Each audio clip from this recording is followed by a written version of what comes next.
မင်္ဂလာပါသူတိချန်ပြည်ကျွန်တော်တိချန်နေ့စီမနောဖြစ်တဲ့ကြောင့်ကိုမြို့တစ်ဆက်ပဲနဲ့တိချန်နေဖြစ်တယ်မို့ကျွန်တော် channel မြန်မာဆောင်ကြောင်းဆိုမရဘူးကိုပြည်သူတို့လင်မယားစီရီယံလောက်ပါဆိုပြီးတော့လှုပ်ဆော်တယ်စီရီယံလောက်လို့ဆိုလို့ရှိရင်လေဟာကျွေးမှုအစင်သိဘာတွေအစင်သိပတ်သက်နေအစင်သိစီရီယံလောက်ကြပါဆိုသူတို့ပဲလိုက်ပြီးတော့သူတို့လင်မယားလှုပ်ဆော်ခဲ့တယ်သူတို့လင်မယားလှုပ်ဆော်ခဲ့တယ်โอเคနော်လှုပ်ဆော်ခဲ့တယ်သူတို့ကလှုပ်ဆော်ပြီးတော့အခုကျတော့ဟိုနေ့ကတမနာဦးမင်းအောင်လိုင်းဖွင့်တယ်ဝစီရရုပ်ရှင်ဖွင့်ပွဲမှာသူတို့အခန့်သားကြီးပွဲလာတက်တယ်ပြီးရင်ထီတော်မိုးကဘူးလေနိုင်ငံဝန်ထမ်းတွေကထီတော်မိုးတယ်ကျွန်တော်ကြည့်ပြီးအဲ့ဒီမြင်ကွင်းကိုကြည့်ပြီးတော့လေလူတွေဝိုင်းဘွေမှန်တာဗျာရကြအောင်မရှိဘူးဝန်ထမ်းနိုင်ငံဝန်ထမ်းဂုံသိက္ခာနိုင်ငံဝန်ထမ်းဂုံသိက္ခာအဲ့ဒီဂုံသိက္ခာကြီးကိုပြည်သူတို့လင်မယားကိုဒီလိုထိလိုက်မိုးတဲ့ဟာကြီးကိုလူတွေဝေဖန်တာဗျာကြော်မကောင်းကြားမကောင်းလို့ဖြစ်သွားတာ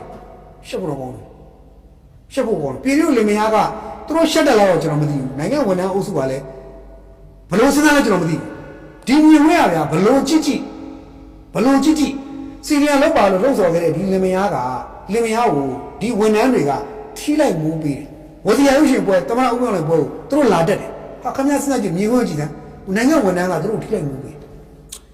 ခဏပြောမယ်တချို့မဟုတ်အဲ့ကာလာမိုးလေးတွေဖိုးပွဲလေးတွေရွာနေလို့ဟိုဟာပြုလို့တည်းဟဲ့လိုလေးပဲဗျာခမရရှိလေရောထိပေးလိုက်သူတို့လည်းများဆောင်းသွားစီပေါ့ဘာကိစ္စဝန်ထမ်းကထိလိုက်မိုးပြီးတယ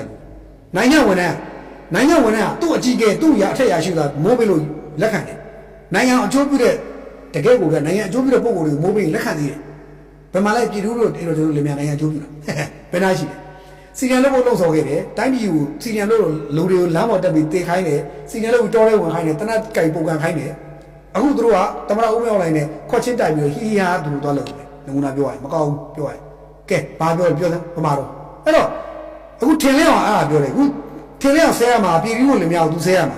သူတို့စီရီယံလင်မယားကိုသူတို့ကိုဆဲရမှာအဲ့ဒါ तू မပြောရဘူးပြည်သူလင်မယားဘာလို့ပြောရဲကျွန်တော်သိသူတို့ဘာပတ်တယ်လဲကျွန်တော်သိစဉ်းစားကြည့်တော့ဘူးထင်လဲအောင်ကိုယ်တိုင်သူကိုယ်တိုင်ဝန်ခံပြီးဘာဖြစ်တယ်အခုသူတို့ခွဲပြစ်ကုန်ပြီဖြစ်မှာပဲခွဲရဖြစ်မှာအစတည်းခွဲဖြစ်မှာစီရီယံလို့ပြောပြီးတော့မပေးနိုင်တာကျွန်တော်သိပြီးသားကြီးကိုကျွန်တော်ကဘာကိစ္စမဖြစ်ပါတော့ဖြစ်မှာပဲလေကျွန်တော်သိပြီးသားပဲเนาะအဲ့တော့ခံကြအခုထင်လဲအောင်သူ့အတူပေါက်ကွဲပြီစစ်ပြစ်ထင်လဲအောင်ပေါက်ကွဲနေပြီစစ်ပြစ်ထင်လဲအောင်သာပြောတာပါပဲဒီကောင်လည်းကြည့်ရတာတရှုံသွားတော့မသိတော့ထားပါတော့โอเคเนาะထားပါတော့အဲ့တော့ကျွန်တော်မြင်ခွင့်နေရဗျာအမြင်မတော်ဆင်တော်တဲ့ခလောက်ဆိုတော့ဘလို့မှမ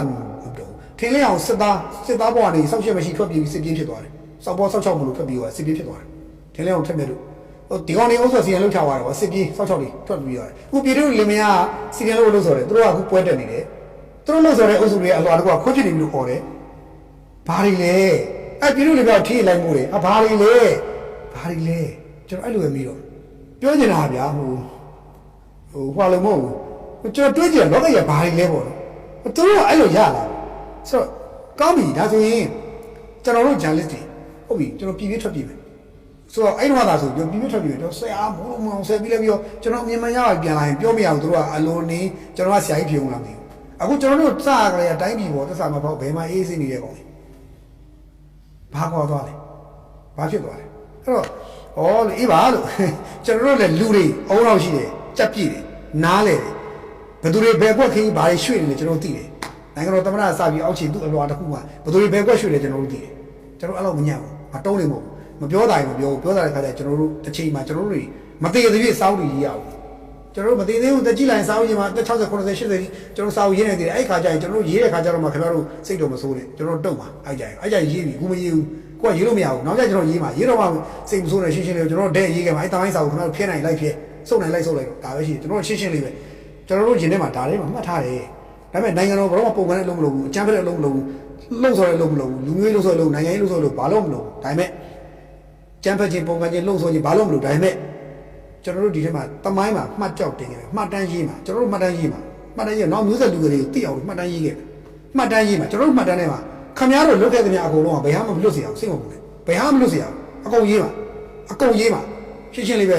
ဘသူဖြစ်ဘသူဝယ်ဖြစ်ဗျာစက်ကြောင်ဝင်းမကလို့ဘာကောင်ဖြစ်လမ်းဘေးကမြောင်းစော်ဖြစ်လို့ဖြစ်အကုန်ရေးမှာအဲ့တုန်းကဘသူဘလို့ကျွန်တော်တို့ဘလို့ဖြတ်တန်းခဲ့တယ်ဘလို့ရည်ရွယ်ခဲ့တယ်ဘလို့ဖြစ်ခဲ့ရေးမှာကျွန်တော်တို့ကပွင့်လိုက်ပြောတာအခုမရေးဘူးဒါပေမဲ့ရေးမှာဟုတ်တယ်လောကကြီးကမတရားဘူးမမှတ်တော့ရှင်းရှင်းမမျှတော့မတရားဘူးအကုန်လုံးကယာရူအာနာလုတ်ပိုင်ခွင့်ပြီးတော့အကုန်လုံးကတိုင်းပြည်ချစ်ဖို့တဲ့အဲ့ဒါပဲလုပ်စားနေရတယ်ကဲဒီနေရာမှာဒီလောက်ပဲရတယ်ကောင်းပါဆက်ပြောနေမောင်းဝင်ချလိုက်တော့โอเคနောက်တစ်ခုကကျွန်တော်တို့ဒီနေ့အပိတ်လေးကတော့စောမုတ်တုံကိစ္စ စောမတော်ကိစ္စဒီနေ့ပေါ်လို့ရိုက်နေတယ်နော်ပေါ်လို့ရိုက်နေစောမတော်ကိစ္စပေါ်လို့ဘလို့ပေါ်လို့ရိုက်လဲဆိုတော့စောမတော်ကိုဖာဝရန်ထုတ်တယ်ထိုင်းဘက်ကဖာဝရန်ထုတ်တယ်ဆိုတော့တကယ်လေအဲ့ကောင်ကြီးကတကယ်ဒီရက်ဆိုင်ရထုတ်တာထိုင်းရဲ့အထုစုံစမ်းဌာနဒီရက်ဆိုင်ရထုတ်တာနော်ဇူလိုင်29ရက်ရက်စွဲနဲ့ဝရန်နံပါတ်အမှတ်4259တွက်ကြည့်နော်ဝရန်နံပါတ်အမှတ်က4259ဆိုရဲနဲတာမဟုတ်နော်ဘယ်တော့များလဲဆိုအဲ့တော့အဲ့ဝရန်နံပါတ်4259နဲ့ဘုံမုတ်တုံဖာဝရန်ထုတ်တယ်ဆိုပြီးတော့ပြောတယ်အဲ့တော့သူ့ကိုဘာလဲထုတ်လဲလူကုန်ကူးမှုကျူးလွန်တယ်လို့နေသက်ဖြတ်ရာဇဝတ်မှုတို့ကြားဖြန့်တရားမဝင်ခိုင်းစီနေခေါ်ဆောင်တယ်လို့နော်ရာဇဝတ်ကျူးလွန်တွေပုံခုကိုနေရာတိုင်းကစီစဉ်ပေးတယ်စသဖြင့်အဲ့ဒါကြီးလုံးလို့နော်ရာဇဝတ်တရားရုံးကနေပြီးတော့သူ့စုံစမ်းစစ်ဆေးရေးအဖွဲ့နဲ့ပေါင်းပြီးတော့ဖာဝရန်ထုတ်ပြတယ်ဆိုပြီးကြီးညာတယ်နော်ဆိုတော့ဟုတ်ပြီဒီကိစ္စထုတ်လိုက်တော့ဒီအသက်50လောက်ရှိတဲ့ဘုံမုတ်တုံကိုဖမ်းဆီးရမိတယ်ဆိုရင်လွှဲပြောင်းပေးဖို့ပါနော်2026ခုနှစ်ဩဂုတ်လ16ကနေပြီးတော့2024ခုနှစ်ထိတက်တန်း15နှစ်ကြာထားမယ်အဲ့တက်တန်းတချို့က2030ခုလို့ရေးတယ်30ခုတချို့က2024လို့ရေးတယ်ပြီးတော့ပြည်စေကမူသူ့ကို2026ခုနှစ်ဩဂုတ်လ16ရက်ကနေစပြီးတော့2040ခုနှစ်ထိအဲ့သူ့ကိုဖမ်းဝရထုတ်တဲ့တက်တန်း15နှစ်တဲ့အဲ့အတွင်းမှာ15နှစ်ပေါ့အဲ့လိုတတ်မှတ်တယ်ဆိုတော့သူ့ဖမ်းဝရပေါ့ဗျဒီလိုထုတ်တယ်ကျွန်တော်တို့ကပြန်စဉ်းစားရတာတခုရှိတယ်ဖမ်းဝရဘာလို့ထိုင်းရထုတ်တာလဲပေါ့ပြီးတော့ထိုင်းဘက်ကထုတ်တာတခုရှိတယ်နောက်တစ်ခါတစ်ချိန်တည်းမှာပဲDW လို့ခေါ်တဲ့ဂျာမန်အခြေစိုက် Dutch Welle လို့ခေါ်မလားပေါ့အဲ့မခေါ်ရဘူးเนาะအဲ့ဒါကိုကျော်မင်းဆွေတို့တွဲလုပ်ခဲ့တဲ့မီဒီယာပေါ့ဗျာတွဲလုပ်ခဲ့တဲ့အဖွဲ့ပေါ့အဲ့ဒါကိုကျော်မင်းဆွေဆိုတာအရင်ကတည်းကကောင်စီရဲ့တွဲမှုလုပ်ခဲ့တာကိုကျော်မင်းဆွေတို့တွဲလုပ်ခဲ့တဲ့မြန်မာနိုင်ငံပါလဲမြန်မာဂျာနယ် Institute လားအဲ့ Institute ရဲ့ကျောင်းကြီးလုပ်ဖို့အတွက်ကိုကျော်မင်းဆွေတို့ကျောင်းကြီးလုပ်ခဲ့ DW ပေးတဲ့ပတ်စံတွေလုပ်တာโอเคအဲ့ဒါတွေကပြောတော့ထားရတော့အဲ့ဒီ DW ရဲ့ photo ချက်မှာလဲဘာဖော်ပြထားလဲဆိုတော့ BGF ကဒီ KK Park တို့အပါဝင်တော်တော်များတော့ကာကွယ်မှုပေးထားပါတယ်ဆိုပြီးတော့သူကဆွဆွဲထားတယ် BGF ကပြီးတော့ဆွဆွဲထားပြီးတော့ဒီကြားဖြတ်ကိစ္စတွေဆွဆွဲတော့ဗျာနောက်ပြီးတော့ဝမ်ကော့ခိုင်တကြိုးခိုင်လို့ခေါ်တယ်ဝမ်ကော့ခိုင်အဲ့ကောင်ဝမ်ကော့ခိုင်ဆိုတော့အုပ်စုနေတယ်သူတို့ BGF ဆက်ဆံနေတယ်ဆက်ဆံပြီးတော့ရှင်ဒီတခြားသောဒီကြားဖြတ်ကိစ္စတွေနဲ့ဆက်ဆက်ပြီးတော့ချိတ်ဆက်ပြီးလုပ်နေရှိတယ်ဆိုတော့အဲ့တော့ BGF စောမုတ်တော့ဝမ်ကော့ခိုင်ထိုင်း DSI အဲ့ဒီကတော့နောက်ဝါတစ်ခုကိုချိတ်ဆက်လို့ရတယ်ဆိုတော့ထိုင်းဆိုတာဘာဖြစ်လို့သူတို့ခေါင်းစဉ်တက်တာလဲမိကွန်းရှိတယ်မကြခင်မှာတမရရဲ့ထိုင်းခီးစဉ်ရှိတယ်ထိုင်းဆိုရရဲ့ DSI ရဲ့ဖာဝရန်ကထူးထူးဆန်းဆန်းစောမုတ်သူပါလာတယ်စောတော်ကြီးမပါဘူးပွင့်ထူးမပါဘူးစောချစ်သူဘာလို့ညာတော့စောချစ်သူစောတော်ကြီးမပါဘူးဟိုဘာလဲဘူ A1 တော့မပါဘူးစောဘာလဲဒီဆိုင်တော်ဝင်လာပါလားဆိုင်တော်လာတာဆိုင်တော်လာသူတို့ဖွဲ့တွေမပါဘူးဒီ DKB ကဖွဲ့တွေမပါဘူး